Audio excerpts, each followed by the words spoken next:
नमस्कार दोस्तों, UPSC conducted EPFO exam on 5th of September 2021. So at Human Paetus, what we do after every exam, we do an analysis. If someone would have prepared only with Human Paetus and nothing else, no other book, no previous paper, nothing else, then how well he or she would have performed. So हम ये वाला analysis अपने हर एक exam के लिए करते हैं। हम ऐसा क्यों करते हैं? जस्ट टू सी कि हम लोग कैसा काम कर रहे हैं, the way we are performing. So हमने ये वाला एनालिसिस ईपीएफओ एग्जाम के लिए भी किया and surprisingly we did very well, but just saying did well will not be sufficient. So will do detailed analysis and हम लोगों ने वेबसाइट पे भी पब्लिश किया है। So on website we have published question by question analysis। EPFO के page पे जाके आप देख लीजिए कि कौन सा सवाल ह्यूमन पैटर्स के कोर्स से आया और कौन सा नहीं आया। Everything is very clearly written. Okay, so let's get started. So guys, EPFO के पेपर में जो 5 सितंबर को हुआ उसमें 120 क्वेश्चन आए। तो 120 क्वेश्चन में से 105 क्वेश्चन ऐसे थे जो ह्यूमन पैटर्स के सिलेबस में कवर्ड थे। Yes, 105 out of 120 and there were only 15 questions which were not covered in syllabus of human पैटर्स। Now guys, there is another thing which is very very interesting to note कि ये जो 15 सवाल थे, इस 15 सवाल जो हमारे कोर्स से नहीं आए, जो हमारे कोर्स से नॉट कवर्ड, जो हमारे कोर्स से नहीं आए, इन 15 में से 8 सवाल एक पर्टिकुलर टॉपिक से थे। 8 सवाल वो थे करंट इवेंट्स। आपने सब गेस कर भी लिया होगा। करंट इवेंट ऐसा टॉपिक होता है जिससे सबसे डिफिकल्ट होता क्वेश्चन को प्रेडिक्ट करना कि ये कहां से आएगा। तो 8 सवाल करंट इवेंट से थे और रिमेनिंग 7 सवाल थे जो बाकी टॉपिक्स थे। सो इन अ वे अगर आप देखो करंट इवेंट्स के 15 सवाल आए। इन अ वे अगर आप देखो कि बाकी जो 105 सवाल हैं अदर देन करंट अफेयर, 105 सवालों में से सिर्फ 7 सवाल इन अ वे ऐसे थे जो हमारे सिलेबस में कवर्ड नहीं थे। उसके बाद अगर हम इन 7 सवालों की बात करें, इन 7 सवालों में से 3-4 क्वेश्चन ऐसे थे कि जो हम कर भी नहीं सकते थे, because they were kind of we can say कि आउट ऑफ सिलेबस। जैसे एक सवाल आया था आईने अकबरी के ऊपर सवाल आया था। अब सिलेबस में हमने क्लियरली वी रेस्ट्रिक्ट अवरसेल्व्स कि हम सिर्फ इंडियन फ्रीडम स्ट्रगल पढ़ेंगे, वो मुगल पीरियड का था, तो वो वाला सवाल कवर नहीं हुआ। सिमिलरली एक सवाल था क्लास 12 की फिजिक्स से आया, वो डाई इलेक्ट्रिक मटेरियल के बारे में। लेकिन अब डाई इलेक्ट्रिक हम बाय द वे हम क्लास 11-12 से भी काफी चीजें कराते हैं जनरल साइंस के कोर्स में, लेकिन ये कॉन्सेप्ट थोड़ा डीपर था इसलिए हमने उसको जानबूझ के हमने उसको छोड़ दिया और उससे भी एक सवाल आ गया। सिमिलरली एक क्वेश्चन था sequential electric circuit.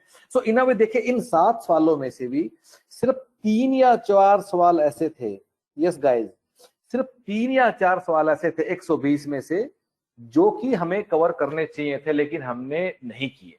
So this is the overall performance की ह्यूमन पैटर्स ने ईपीएफओ एग्जाम में कैसे किया। So having said that, conclusion is, अगर कोई ह्यूमन पैटर्स के साथ तैयारी करता और जो हमने कहा वो करता जाता, जो हमने अपना कोर्स फरवरी मार्च 2020 में शुरू किया था and it went up to exam date जो कि 2021 तक हुआ, and we took lot of decisions for you कि क्या पढ़ना है क्या नहीं पढ़ना है, ये छोड़ देना है ये नहीं करना है, लेबर लॉज क्या करना है, वो सब क्या करना है। so we'll come to that topic by topic। लेकिन अगर वो सिर्फ कुछ भी दुनिया में वो नहीं छूता तो वो up to 105 क्वेश्चन वो ठीक कर सकता था, up to 105 120 में से। yes guys, cut off was around 70। Great. So अब आगे आते हैं एंड लेट अस सी कि हम लोगों ने किया क्या। And I also would like to tell you कि हम लोगों ने क्या नहीं किया, which is very important actually. ठीक है, सो हम लोगों ने क्या किया। So we did a course जिसमें हमने आपको 4 चीजें हमने आपके साथ की। नंबर 1, आपको लाइव क्लासेस में हमने एक एक टॉपिक पढ़ाया। नंबर 2, कुछ प्रिंटेड बुकलेट आपके घर आई। फिर आपने अराउंड 13,000 क्वेश्चन का क्वेश्चन बैंक किया, और फाइनली आपने 8 मॉक टेस्ट दिए। सो इसको हमने डिजाइन कैसे किया सारी चीज को, we want to come to that, why we are discussing it. So it is a approach which we adopt, और जो कि हम देख रहे हैं कि बार बार दिस इज वर्किंग। और हमने नवंबर 2017 में एएलसी का पेपर दिया, उसमें भी अब वो 90 क्वेश्चन आए थे। इतना अच्छा नहीं था जितना इसमें हुआ है ईपीएफओ में, पर उसमें भी 120 में से अब वो 90 क्वेश्चन हमारे कंटेंट से आए थे। हमारे कंटेंट मतलब हमारे कोर्स से आए थे, ऑफ कोर्स। सो हमारा अप्रोच क्या, हम लोग करते क्या है, हम लोग क्या करते हैं, सबसे पहले हम लोगों ने सिलेबस देखा, then we analysed every keyword of syllabus, और उस कीवर्ड के अराउंड हमने एक बाउंड्री बनाया। And this was very important कि हमें इसमें क्या क्या पढ़ना है, हमें इसमें क्या क्या पढ़ना है, क्या क्या छोड़ना है, कहां से क्या करना। जैसे मैं आपको एक दो एग्जांपल दे सकता हूं कि जैसे अगर इंडियन फ्रीडम स्ट्रगल है तो हमने कहा कि एनसीईआरटी पढ़ना काफी नहीं है, आपको कुछ और भी करना होगा। क्यों कहा? क्योंकि हमने 2017 के पेपर का एनालिसिस करने के बाद हमने ऐसा कंक्लूजन निकाला। सिमिलरली जनरल साइंस के लिए हमने कहा कि 11th 12th के भी कुछ टॉपिक करने हैं। एंड ऑफ कोर्स हमने कहा नहीं, अपने कोर्स में हमने उसको इंप्लीमेंट भी किया। लेकिन ये सब वीडियोस आप हमारे यूट्यूब चैनल पे जाके देख सकते हैं, जो कि हमने 2020 में पब्लिश किया कि हर टॉपिक वाइज आपको क्या क्या पढ़ना है। सो सिलेबस के अराउंड, हर कीवर्ड के अराउंड हमने एक बाउंड्री बनाया। उस बाउंड्री के बाद हम लोगों ने टॉपिक बाय टॉपिक उसको पूरा कवर किया। उसके बाद हम लोगों ने क्या किया, उसके बाद हम लोगों ने कुछ क्वेश्चन प्रैक्टिस किए। तो ये क्वेश्चन दो तरह के थे। हमने पिछले 20 साल के, यस गाइस, पिछले 20 साल के हमने सिविल सर्विसेज के प्रीलिम्स के क्वेश्चन हमने कराए, फिर हमने एनडीए वाले कराए, फिर हमने सीडीएस वाले कराए, प्लस हमने जो रिक्रूटमेंट एग्जाम्स होते हैं उसके भी हमने काफी क्वेश्चन पिछले सालों के कराए। एपीएफसी में कैसा सवाल आया, पुराने ईपीएफओ में कैसा है, एएलसी में कैसा है, एडमिन ऑफिसर में कैसा है, फिर हमने ये वाला चीज भी कराया। सो गाइज ये सारा हमने आपको कराया, which was divided into 4 steps, and this is what we did. अब मैं आपको 3-4 चीजें बताता हूं कि जो काफी लोग उन चीजों को करते हैं, लेकिन हम जो स्ट्रिक्टली नहीं करते हैं। पहला काम, हमने कभी आपको ये नहीं बताया कि ये इंपॉर्टेंट सवाल है, ये इंपॉर्टेंट नहीं है। यूट्यूब चैनल पे आपको सैकड़ों ऐसा वीडियो मिलेगा। आप एक आपके लिए छोटा सा हमारा रिक्वेस्ट भी है, आप अभी यूट्यूब पे जाइए और ऐसे सर्च कीजिए यूपीएससी ईपीएफओ इंपॉर्टेंट क्वेश्चंस। जो पहले 10 वीडियो आएंगे उन वीडियो से जाके, और पेपर भी आपके सामने है, नहीं तो हमारी वेबसाइट पे जाके देख लीजिए, वहां पड़ा है। आप मिलाइए कितना सवाल आया। हमारा ऐसा मानना है कि इंपॉर्टेंट सवाल कोई बता ही नहीं सकता यूपीएससी के एग्जाम के लिए। एक ऑब्जेक्टिव पेपर के लिए आपको इंपॉर्टेंट क्वेश्चन बता ही नहीं सकते। So only approach which we work, हम जो करते हैं वो ये है कि सिलेबस पूरा करवा लो, बस। This is the only thing which we did. So पहला काम हमने जो किया वो था कि हमने तुम्हें कभी हमने इंपॉर्टेंट क्वेश्चन नहीं बताया। Second thing, we never focused on any shortcut, smart learning और anything like that. No, we never put any significant effort on that. So our entire focus has been only on conceptual learning. जैसे कि इसका मतलब क्या है, आप YouTube channel पे जाइए, हमने एक टाइम स्पीड एंड डिस्टेंस का एक वीडियो डाला हुआ है, आप वो देख लीजिए। So we would never tell कि आप ये वाला फॉर्मूला लगाओ, ये वाला लगाओ, या नहीं, ये सब नहीं बताते। हमने कॉन्सेप्चुअली आपको बताया। टाइम स्पीड डिस्टेंस से हमने आपको एक भी फॉर्मूला याद करने को नहीं कहा, सिर्फ एक फॉर्मूले के, वो था distance is equal to time into speed. इसके अलावा कुछ भी नहीं हमने कहा याद करना। And we are able to solve every question. So our focus has been only on conceptual learning and not any shortcut और स्मार्ट ट्रिक्स। नो, ये चीज भी हमने नहीं किया, जो कि आपको खूब सारा मिलेगा। तीसरा काम हमने जो नहीं किया, हमने ज्ञानी बनने की कोशिश नहीं की। ज्ञानी का मतलब क्या है कि ये टॉपिक ज्यादा इंपॉर्टेंट है, ये कम इंपॉर्टेंट है, इससे सिर्फ 5 सवाल आएंगे, इससे 10 आएंगे, नहीं। हमने हर टॉपिक जो सिलेबस में था उसको इक्वल इंपॉर्टेंस दिया, और from first topic to last topic हमने पूरा सिलेबस करवा दिया, और इसी में से आपके 120 में से 105 सवाल आ गए हैं। अगेन, कोई हमने विशेष आपको कभी ज्ञान नहीं दिया, सिर्फ सिलेबस कराया।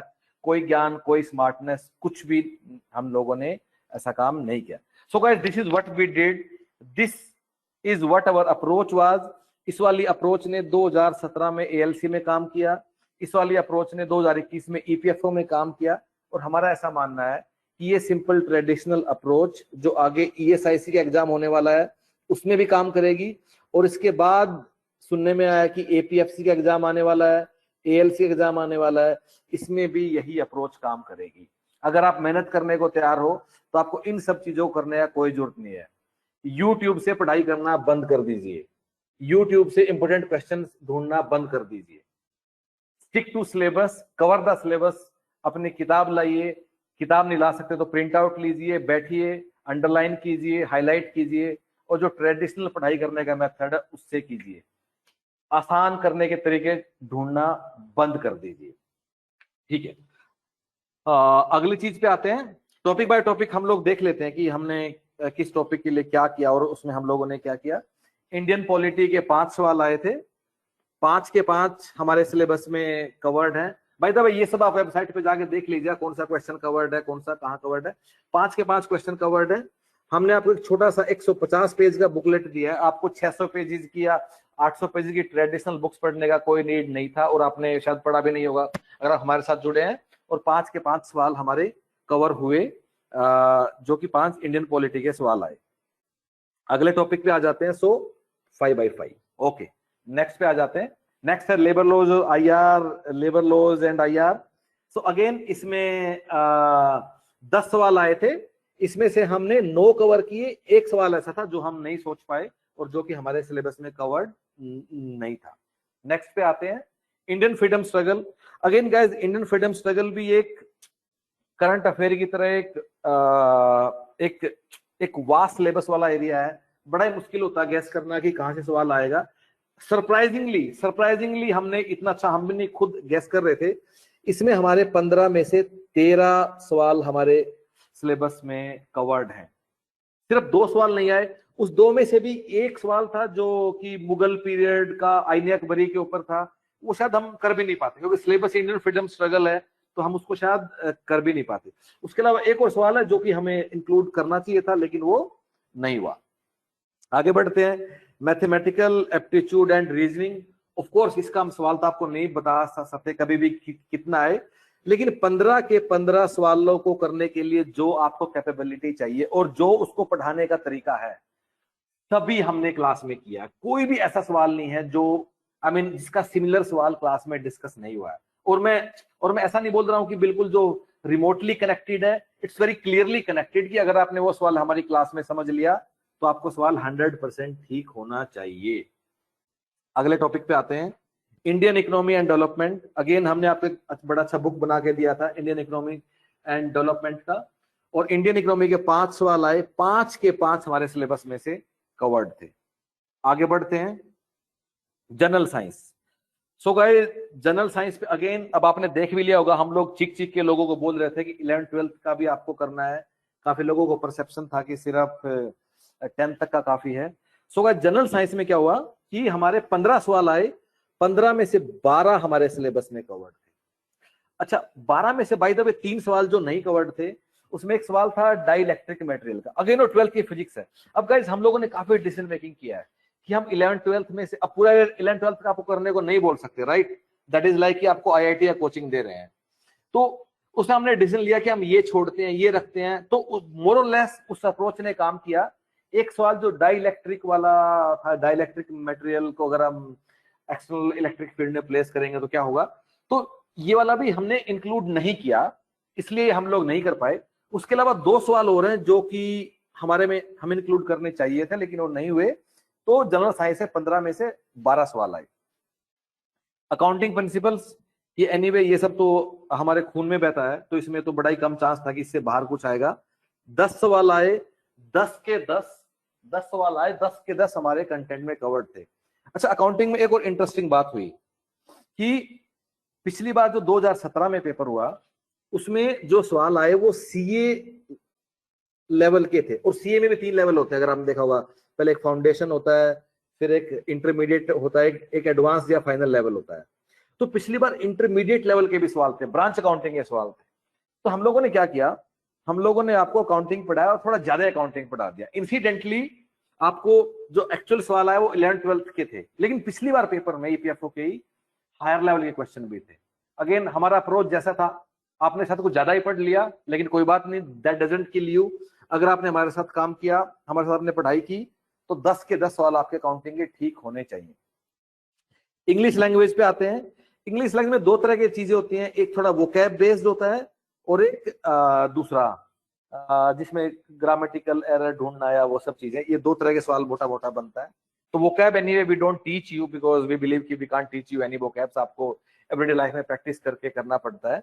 बाकी जो ग्रामेटिकल जो थे कि कैसे कैसे रूल्स लगते हैं ग्रामेटिकल स्पॉटिंग द एरर, तो वो जो सवाल थे 5, तो 5 के 5 सवाल आए। बाकी 15 वोकैब बेस्ड है। Of course we don't teach you vocab.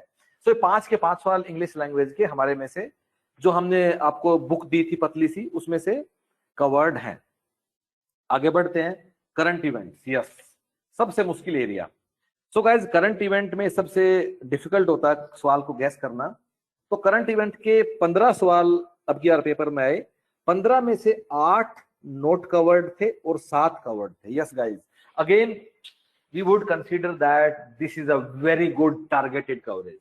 अगर हम, क्योंकि हम लोगों ने क्या किया था, आपको पूरे करंट अफेयर को कंसाइज करके हमने आपको 2-3 बुकलेट दिया था और आपको कहा था कोई अखबार नहीं पढ़ना है, कुछ नहीं करना है, 2-3 बुकलेट पढ़ लीजिए। गाइस, उनमें से ही आपको 7 सवाल आ गए हैं, 8 जो नहीं आए। अच्छा, अब इंटरेस्टिंग बात यह है, ये जो 8 सवाल है ना, इसमें से भी 4 से 5 सवाल तो आप कर ही नहीं सकते थे, आप कुछ भी कर लेते, कितना करंट अफेयर पढ़ लेते। जैसे कि एक सवाल आया था कि आसाम में कोई ब्रिज है विच कनेक्ट्स विद मेघालय, वो आप नहीं कर सकते थे। फिर था कि जोनल रेलवे का हेडक्वार्टर कहाँ है, वो करंट अफेयर का सवाल ही नहीं है, वो आप नहीं कर सकते थे। फिर को इंटरनेशनल पेंटिंग थी सेल्वाटोर मुंडी, वो आप नहीं कर सकते थे। अच्छा हाँ, एक और इंटरेस्टिंग चीज हुई। तो एक सवाल आया कि ऑस्ट्रेलियन ओपन में, मतलब के ऊपर सवाल आया कि उसमें कौन हारा, उसका आंसर था जेनिफर ब्रांडी समथिंग। अब हमने कवर किया, लेकिन हमने सोचा कि जो जीता उसी तक हम रखते हैं, हारने वाले को हम नहीं पढ़ाते हैं बच्चों को। तो नोआमी ओसाका ने जीता था, हमने वो डाला भी, आप करंट अफेयर की बुकलेट चेक कीजिएगा। लेकिन उसने पूछ लिया कि जेनिफर ब्रांड हारा कौन था, तो इसलिए ये कवर नहीं हो पाया। तो कहने का मतलब है, जो 8 सवाल करंट अफेयर के नोट कवर्ड है ना, उनमें से भी मतलब 4 सवाल ऐसे हैं कि जो नहीं हो सकते थे कभी भी। हाँ, उसके अलावा 3-4 सवाल है जो कि हमारे में होने चाहिए थे, जैसे कि रिपब्लिक डे परेड पे किस कंट्री का ट्राई सर्विस कंटीजेंट आया, या ग्लोबल फायर पावर इंडेक्स में क्या रहेंगे, ये सब हमारे उसमें होने चाहिए थे, लेकिन नहीं थे। This is what we missed. So guys, हमारी एक कंटिन्यूअस स्ट्रगल चलती रहती है। ऑन द वन हैंड कि कैसे हम चीजों को कंसाइज और कम से कम करें ताकि आपकी जिंदगी आसान हो।